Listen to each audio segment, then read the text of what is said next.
Hello everyone, welcome back to my YouTube channel. ನಿಜ ಚಲೋ ಇದ್ದ ಸುಳ್ಳೆಯ ಚಲೋ.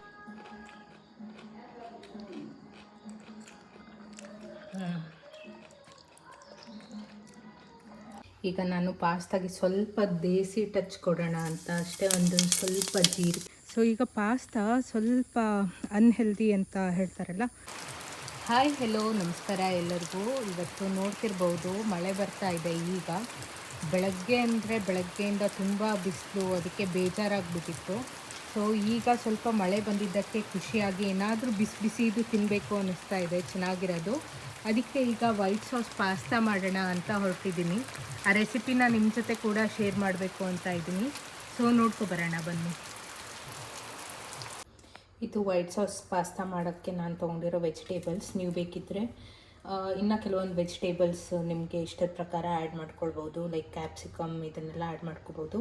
ನಾನು ಒಂದು ಕ್ಯಾರೆಟ್, ಒಂದು ಮೀಡಿಯಮ್ ಸೈಜ್ ಟೊಮ್ಯಾಟೊ, ಹಾಗೆ ಒಂದು ಮೀಡಿಯಮ್ ಸೈಜ್ ಆನಿಯನ್, ಹಾಗೆ 2 ಹಸಿಮೆಣಸಿನ್ಕಾಯಿ ತೊಗೊಂಡಿದ್ದೀನಿ. ಸೊ ಹಸಿಮೆಣಸಿನ್ಕಾಯಿ ನೀವು ಇದರಿಂದ ಕ್ಯಾಪ್ಸಿಕಮ್ಗಿಂದ ಕೂಡ ರಿಪ್ಲೇಸ್ ಮಾಡ್ಕೋಬೋದು, ಚೆನ್ನಾಗಿರುತ್ತೆ. ನಾನು ಕ್ಯಾಪ್ಸಿಕಮ್ ಅವೈಲೇಬಲ್ ಇಲ್ಲ ಅಂತ ಅಷ್ಟೇ ಇದನ್ನು ತೊಗೊಂಡಿದ್ದು. ಸೊ ಇದನ್ನು ಈಗ ಫೈನ್ ಚಾಪ್ ಮಾಡ್ಕೊಳ್ಳೋಣ ಬನ್ನಿ. ಈಗ ಮೊದಲು ಎಲ್ಲ ತರಕಾರಿನ ಕ್ಲೀನಾಗಿ ತೊಳ್ಕೊಂಡು ಬಂದೆ, ಹಾಗೆ ಚಾಪ್ ಮಾಡೋಕ್ಕೆ ಸ್ಟಾರ್ಟ್ ಮಾಡೋಣ. ಇದು ನೋಡಿ, ಇದು ಮೆಟ್ಗತ್ತಿ ಮಣೆ ಇರತ್ತಲ್ಲ, ಕೆಲವೊಬ್ಬ ಹಳ್ಳಿ ಕಡೆ ಎಲ್ಲ ಕೂತ್ಕೊಂಡು ಕೊಚ್ತಾರೆ ಅಲ್ವಾ. ಸೊ ಈಗ ಕೆಲವೊಬ್ಬರಿಗೆ ಕಾಲು ನೋವು ಇರುತ್ತೆ, ಅದಿರುತ್ತೆ ಇದಿರುತ್ತೆ, ಕೂತ್ಕೊಂಡು ಮಾಡೋಕ್ಕೆ ಕಷ್ಟ ಆಗುತ್ತೆ ಅಂತ ಇದು ಅಟ್ಯಾಚಬಲ್ ಮೆಟ್ಗತ್ತಿ ಅಂತ ಹೇಳ್ಬೋದು. ಸೊ ಇದನ್ನು ತಂದ್ಕೊಂಡಿದ್ದೀವಿ. ತುಂಬ ಯೂಸ್ಫುಲ್ ಆಗಿದೆ ಇದು. ಆ್ಯಕ್ಚುಲಿ ತುಂಬ ವರ್ಷದಿಂದ ಯೂಸ್ ಮಾಡ್ತಾ ಇದ್ದಾರೆ ಇದನ್ನು ನಮ್ಮ ಮನೆಯಲ್ಲಿ. ಇವತ್ತು ನಾನು ಪಾಸ್ತಾ ಮಾಡೋಕ್ಕೆ ಯೂಸ್ ಮಾಡ್ತಿರೋ ಮ್ಯಾಕ್ರೋನಿ ಇದು ಮ್ಯಾಗಿ ಅವರಿಂದ. ಸೊ ಇದನ್ನು ಫಸ್ಟು ಬೇಯಿಸ್ಕೊಳ್ಳೋಕೆ ಇಟ್ಬಿಡೋಣ. ಅರ್ಧ ತರಕಾರಿ ಕೊಚ್ಚಿದ ಮೇಲೆ ನೆನಪಾಯಿತು. ಸೊ ಇದನ್ನು ಫಸ್ಟ್ ಬೇಯಿಸೋಕೆ ಇಟ್ಕೊಂಡ್ರೆ ನಾನು ತರಕಾರಿ ಎಲ್ಲ ಕೊಚ್ಚಿ ಮುಗಿಸೋದ್ರೊಳಗಡೆ ಇದು ಕೂಡ ಬೆಂದಿರುತ್ತೆ. ನಾನು ತುಂಬ ದಿನ ಆಗಿತ್ತು ಪಾಸ್ತಾ ತಿಂದೆ. ಸೊ ಅದಕ್ಕೆ ಈ ಥರ ಸ್ವಲ್ಪ ಹೆಲ್ದಿ ವೇಯಲ್ಲಿ ಪಾಸ್ತಾ ಮಾಡೋಣ ಅಂತ ಟ್ರೈ ಮಾಡಿದೆ ಅಷ್ಟೇ. ನಾನು ಇದರಲ್ಲಿರೋ ಪಾಸ್ತಾ ಸಾಸನ್ನು ಯೂಸ್ ಮಾಡ್ತೀನಿ. ಅದನ್ನು ಹೇಗೆ ಯೂಸ್ ಮಾಡ್ತೀನಿ ಅಂತ ಲಾಸ್ಟಲ್ಲಿ ತೋರಿಸ್ತೀನಿ. ಸೊ ನೋಡಿ ಕೊನೆ ತನಕ. ಈಗ ಇದರಲ್ಲಿರೋ ಮ್ಯಾಕ್ರೋನೀಸನ್ನೆಲ್ಲ ಬೇಯಿಸೋಕೆ ಇಟ್ಕೊಬಿಡೋಣ. ಇದು ಪಾಸ್ತಾ ಮತ್ತು ಸ್ವಲ್ಪ ಎಣ್ಣೆಯನ್ನು ಆ್ಯಡ್ ಮಾಡಿದ್ದೀನಿ.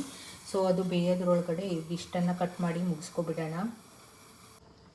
ತರಕಾರಿನ ಕೂಡ ಅಷ್ಟೇ ತುಂಬ ಚಿಕ್ಕದಾಗಿ ಕಟ್ ಮಾಡಬೇಕು ಅಂತ ಏನಿಲ್ಲ, ಬಿಕಾಸ್ ನಾವು ಸ್ವಲ್ಪ ಎಣ್ಣೆಲಿ ಹಾಕಿ ಇದನ್ನು ಫ್ರೈ ಮಾಡ್ಕೊಳ್ಳೋದಕ್ಕೆ ಅದು ಸರಿ ಹೋಗುತ್ತೆ.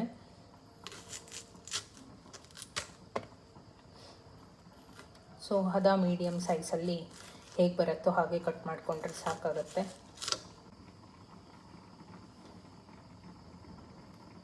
ಹಾಗೆ ಇಲ್ಲಿ ತರಕಾರಿ ಕಟ್ ಮಾಡ್ಕೊಂಡಿದ್ದಾಯಿತು. ತರಕಾರಿ ಅಂದರೆ ಬೇರೆ ಏನೂ ಇಲ್ಲ, ಟೊಮ್ಯಾಟೊ ಮತ್ತು ಈರುಳ್ಳಿ ಕಟ್ ಮಾಡ್ಕೊಂಡಿದ್ದಾಯಿತು.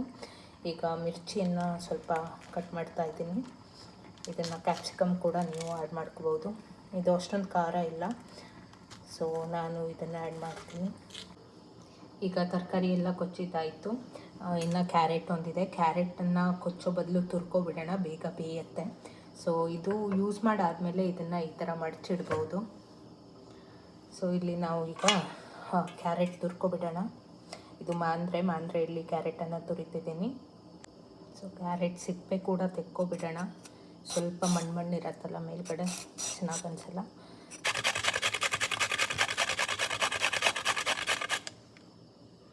ಇಲ್ಲಿ ನೋಡಿ ಪಾಸ್ತಾಕ್ಕೆ ಬೇಕಾದ ಎಲ್ಲ ಸಾಮಗ್ರಿಗಳು ರೆಡಿ ಇದೆ, ಎಲ್ಲದೂ ಚಾಪ್ ಆಗಿದೆ. ಹಾಗೆ ನಮ್ಮ ಪಾಸ್ತಾ ಕೂಡ ಆಲ್ರೆಡಿ ಬಾಯ್ಲ್ ಆಗ್ತಾ ಇದೆ, ಆಲ್ಮೋಸ್ಟ್ ಫಿನಿಶ್ ಆಗ್ತಾ ಇದೆ. ಸೊ ಇದಾದಮೇಲೆ ಇದನ್ನು ನೀರು ಸೋಸಿಕೊಂಡು ಯೂಸ್ ಮಾಡೋಕ್ಕಷ್ಟೇ. ಈಗ ನಾನು ವೈಟ್ ಸಾಸನ್ನು ಮಾಡೋಕ್ಕೆ 1 ಸ್ಪೂನಷ್ಟು ಮೈದಾ, ಹಾಗೆ 1 ಕಪ್ ಹಾಲು, ಇದಕ್ಕೆ ಸ್ವಲ್ಪ ನೀರನ್ನು ಕೂಡ ಸೇರಿಸಿದ್ದೀನಿ. ಹಾಗೆ ಹೋಮ್ ಮೇಡ್ ಬೆಣ್ಣೆ ಇದಾಗಿದೆ, ಇದನ್ನು ಕೂಡ ತೊಗೊಂಡಿದ್ದೀನಿ. ಎಣ್ಣೆ ಕರಗ್ತಾ ಇದೆ. ಈಗ ಅದಕ್ಕೆ ನಾವು 1 ಕಪ್ ಮೈದಾ ರೆಡಿ ಮಾಡ್ಕೊಂಡಿದ್ದೀವಲ್ಲ ಅದನ್ನು ಆ್ಯಡ್ ಮಾಡ್ಕೊಬಿಡ್ತೀನಿ.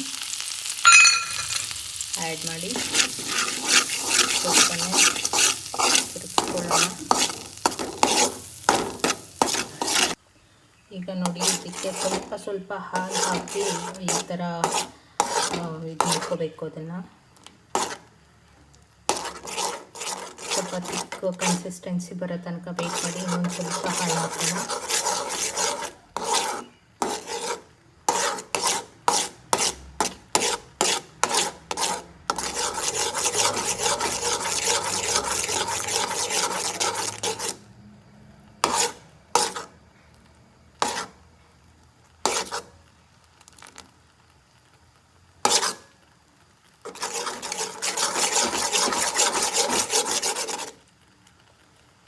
ಈಗ ಇನ್ನೊಂದು ಸ್ವಲ್ಪ ಹಾಲನ್ನು ಆ್ಯಡ್ ಮಾಡ್ಕೊಳ್ಳೋಣ.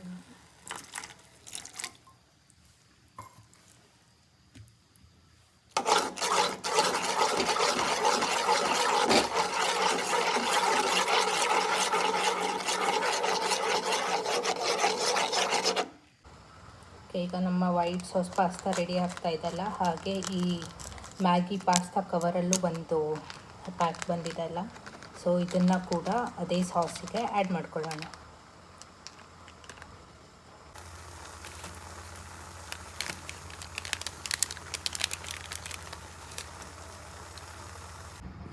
ಈಗ ಪಾಸ್ತಾ ಪೌಡರನ್ನು ಕೂಡ ಇದಕ್ಕೆ ಆ್ಯಡ್ ಮಾಡಿಕೊಂಡು ಸ್ವಲ್ಪ ಉಳಿದಿದ್ದು ಹಾಲು ಇತ್ತಲ್ಲ ಅದನ್ನು ಎಲ್ಲ ಇದಕ್ಕೆ ಮಿಕ್ಸ್ ಮಾಡಿದ್ದೀನಿ.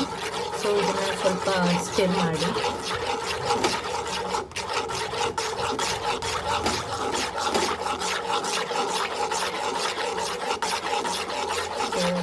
ಇದು ಈಗ ಇದಕ್ಕೆ ಒಂದು ಸ್ವಲ್ಪ ನೀರನ್ನು ಬೇಕಿದ್ರೆ ಕೂಡ ಆ್ಯಡ್ ಮಾಡ್ಕೋಬೋದು ನೀವು.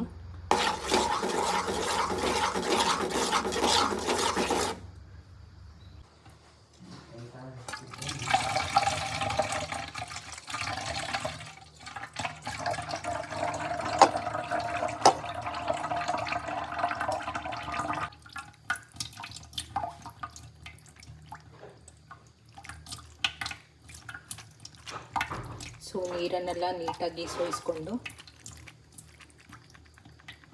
ನೆಕ್ಸ್ಟು ಇದನ್ನು ವೈಟ್ ಸಾಸ್ ಜೊತೆ ಮಿಕ್ಸ್ ಮಾಡೋದಷ್ಟೇ. ಅದಕ್ಕಿಂತ ಮೊದಲು ನಾವು ಒಂದಿಷ್ಟು ತರಕಾರಿಯನ್ನು ಕೊಚ್ಚಿಟ್ಕೊಂಡಿದ್ವಲ್ಲ ಅದನ್ನು ಸಪ್ರೇಟಾಗಿ ಫ್ರೈ ಮಾಡ್ಕೊಳ್ಳೋಣ. ಸಾಸ್ ಕೂಡ ರೆಡಿ ಆಗಿದೆ, ಇದನ್ನು ಪಕ್ಕದಲ್ಲಿ ಇಟ್ಕೊಳ್ಳೋಣ. ಸೊ ಈಗ ಒಂದು ಸ್ವಲ್ಪ ಕೊಬ್ಬರಿ ಎಣ್ಣೆಯನ್ನು ಆ್ಯಡ್ ಮಾಡ್ಕೊತಿದ್ದೀನಿ. ನೀವು ಯಾವ ಎಣ್ಣೆ ಬೇಕಿದ್ರೂ ಆ್ಯಡ್ ಮಾಡ್ಕೋಬೋದು. ಇದು ತರಕಾರಿ ಆಗಲೇ ಕೊಚ್ಕೊಂಡು ಇಟ್ಕೊಂಡಿದ್ವಲ್ಲ, ಸೊ ಅದನ್ನು ಫ್ರೈ ಮಾಡೋಕ್ಕೆ ಅಂತ ಸ್ವಲ್ಪ ಫ್ಲೇಮನ್ನು ಸಣ್ಣ ಮಾಡ್ಕೊಳ್ಳೋಣ.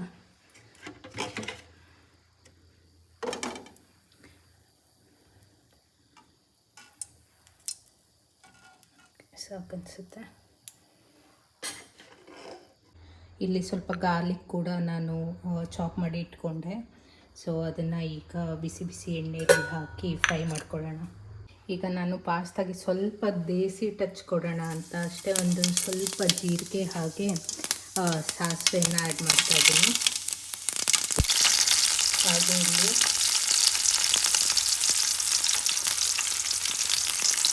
ಹಾಗೆ ಇಲ್ಲಿ ಮೆಣಸನ್ನು ಹಾಕಬೇಕಷ್ಟು. ಮೆಣಸಾದಮೇಲೆ ಈರುಳ್ಳಿ ಹಾಕೋಣ. ಈರುಳ್ಳಿ ಹಾಗೆ ಕ್ಯಾರೆಟನ್ನು ಹಾಕಿ ಲಾಸ್ಟಲ್ಲಿ ಟೊಮೆಟೊವನ್ನು ಹಾಕ್ತೀನಿ.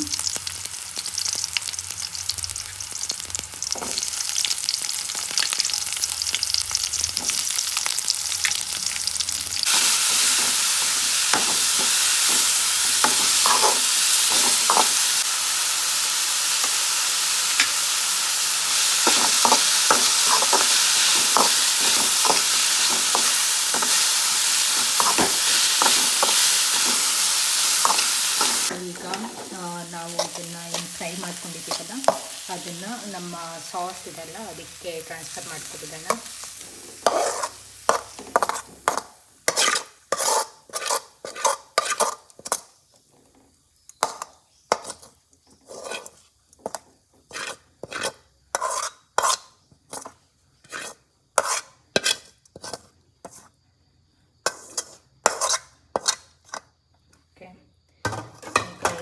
ಇನ್ನೊಂದು ಸ್ವಲ್ಪ ನೀರು ಬೇಕಿದ್ರೆ ಹಾಕ್ಕೊಳ್ಳೋದು. ಸ್ವಲ್ಪ ಚಿಕ್ಕ ಕನ್ಸಿಸ್ಟೆನ್ಸಿ ಬಂದಿದೆ. ಇನ್ನೊಂದು ಸ್ವಲ್ಪ ನೀರು ಹಾಕಿ ಬೇಯಿಸ್ಕೊಬಿಡೋಣ. ಈಗ ಸ್ವಲ್ಪ ನೀರು ಹಾಕ್ಕೊತಿದ್ದೀನಿ. ಅದಕ್ಕೆ ನೀರು ಹಾಕ್ಕೊಂಡು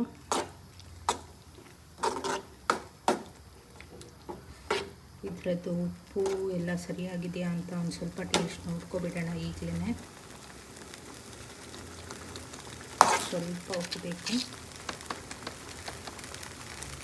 ಇಷ್ಟು ಉಪ್ಪನ್ನು ಹಾಕ್ಕೊತಿದ್ದೀನಿ.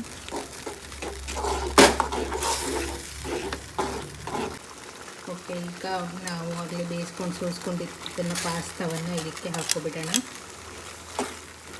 ಸೊ ಇಷ್ಟು ಮಾಡಿ 1-2 ನಿಮಿಷ ಬೇಯಿಸ್ಕೊಂಡ್ರೆ ಸಾಕು. ಮತ್ತು ಸೊ ಎಲ್ಲ ಕರೆಕ್ಟಾಗಿ ಅದಕ್ಕೆ ಮಿಕ್ಸ್ ಆಗೋ ತನಕ ಅಷ್ಟೇ.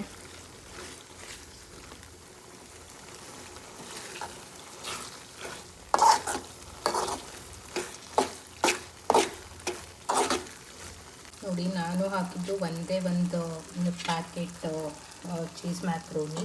ಸೊ ಅದರಿಂದ ಇಷ್ಟೊಂದು ಪಾಸ್ತಾ ರೆಡಿಯಾಗಿದೆ. ಇದು ಈವ್ನಿಂಗ್ ಏನಂದರೂ ಒಂದು 2-3 ಜನಕ್ಕೆ ಅಂತೂ ಸರ್ವ್ ಮಾಡಬಹುದು. ಸೊ ತರಕಾರಿ ಎಲ್ಲ ಹಾಕಿದ್ದಕ್ಕೆ ಸ್ವಲ್ಪ ಕ್ವಾಂಟಿಟಿ ಹೆಚ್ಚಿಗೆ ಆಗಿದೆ ಅಷ್ಟೇ.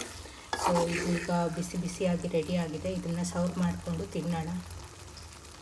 ನೋಡಿ, ಇದು ಈಗ ಅಜ್ಜಿ ರಿಯಾಕ್ಷನ್ ನೋಡೋಣ ಹೇಗಿರುತ್ತೆ ಅಂತ. ಅಜ್ಜಿ ತಿಂದು ಹೇಳು ಹೇಗಿದ್ದೋಳಿ. ಬಿಸಿಲೇ ಸ್ವಲ್ಪ ಬಿಸಿ. ಇಲ್ಲಿ ನಾನು ಸ್ವಲ್ಪ ಅಷ್ಟೇ ಕೊಟ್ಟಿದ್ದೆ, ಅಜ್ಜಿಗೆ ಇಷ್ಟ ಆಗುತ್ತಾ ಇಲ್ಲ ಅಂತ ಅಂದ್ಕೊಂಡು.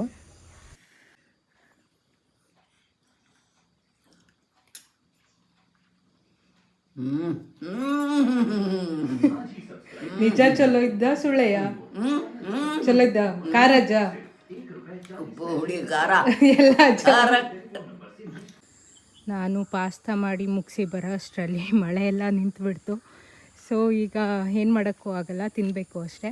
ಸೊ ಈಗ ಪಾಸ್ತಾ ಸ್ವಲ್ಪ ಅನ್ಹೆಲ್ದಿ ಅಂತ ಹೇಳ್ತಾರಲ್ಲ, ಸೊ ಅದಕ್ಕೆ ಏನಾದರೂ ಸಲಾಡ್ ಜೊತೆ ತಿನ್ನೋಣ ಅಂತ. ಇಲ್ಲಿ ನಮ್ಮದೇ ಸೌತೆಕಾಯಿ ಬಳ್ಳಿ ಇದೆ, ಅದರಲ್ಲಿ 1-2 ಸೌತೆಕಾಯಿ ಆಗಿರಬೇಕು. ಸೊ ನೋಡೋಣ, ಇಲ್ಲೇ ಒಂದು ಸೌತೆಕಾಯಿ ಕಾಣಿಸ್ತಿದೆ. ಸೊ ಇದನ್ನು ಕಿತ್ಕೊಂಡು ಹೋಗಿ ಅದ್ರ ಜೊತೆ ಪೇರ್ ಮಾಡಿ ತಿನ್ನೋಣ. ಸೊ ಆವಾಗ ನಮಗೂ ಸ್ವಲ್ಪ ಸಮಾಧಾನ, ಏನು ಅನ್ಹೆಲ್ದಿ ತಿಂದಿಲ್ಲ, ಅಷ್ಟೊಂದು ಅನ್ಹೆಲ್ದಿ ಆಗಿಲ್ಲ ಅಂತ. ಸೊ ಈಗ ಹೋಗಿ ಇದನ್ನು ಫುಲ್ ಸ್ಲೈಸ್ ಮಾಡಿಕೊಂಡು ಪಾಸ್ತಾ ಜೊತೆ ಇದನ್ನು ಪೇರ್ ಮಾಡಿ ತಿನ್ನೋಣ.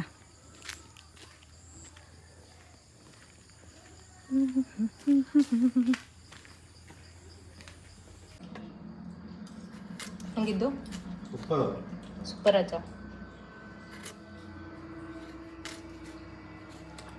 ಹಾಗಿದ್ರೆ ನಮ್ಮ ಪಾಸ್ತಾ ಫುಲ್ ಸಕ್ಸಸ್ಫುಲ್ ಆಗಿದೆ. ನನ್ನ ಹಸ್ಬೆಂಡಿಗೂ ತುಂಬ ಇಷ್ಟ ಆಗಿದೆ ಅಂತೆ. ಸೊ ಇದು ಈಗ ಸ್ಲೈಸ್ ಮಾಡಿದ್ದು ಸಾಕು, ಹೀಗೆ ಕಟ್ ಮಾಡ್ಕೊ ತಿಂದ್ಬಿಡೋಣ.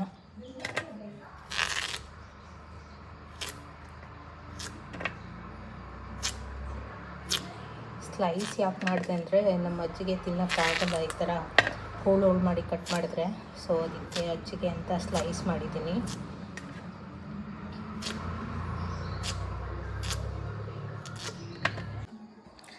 ನನ್ನ ಹಸ್ಬೆಂಡ್ ಮತ್ತು ಅಜ್ಜಿಗೆ ಇಬ್ಬರಿಗೂ ಇಷ್ಟ ಆಗಿದೆ. ಈಗ ನಾನು ಟೇಸ್ಟ್ ಮಾಡಿ ನೋಡ್ತೀನಿ.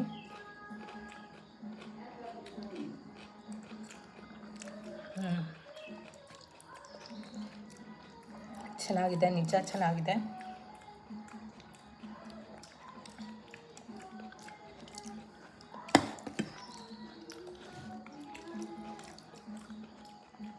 ಆದರೆ ತುಂಬ ಟೈಮ್ ತಗೊಳ್ತು ಇದನ್ನು ಮಾಡೋಕ್ಕೆ ನನಗೆ. ನಾನು ಆಲ್ಮೋಸ್ಟ್ ಒಂದು 3:30 ಸ್ಟಾರ್ಟ್ ಮಾಡಿದ್ದೆ. ಆಗ ಮಳೆ ಸ್ಟಾರ್ಟ್ ಆಗಿತ್ತು. ಹಾಗೆ ಈಗ ಆಲ್ಮೋಸ್ಟ್ 5 ಆಗಿಬಿಡ್ತು, ಮಳೆ ಕೂಡ ನಿಂತೋಯ್ತು.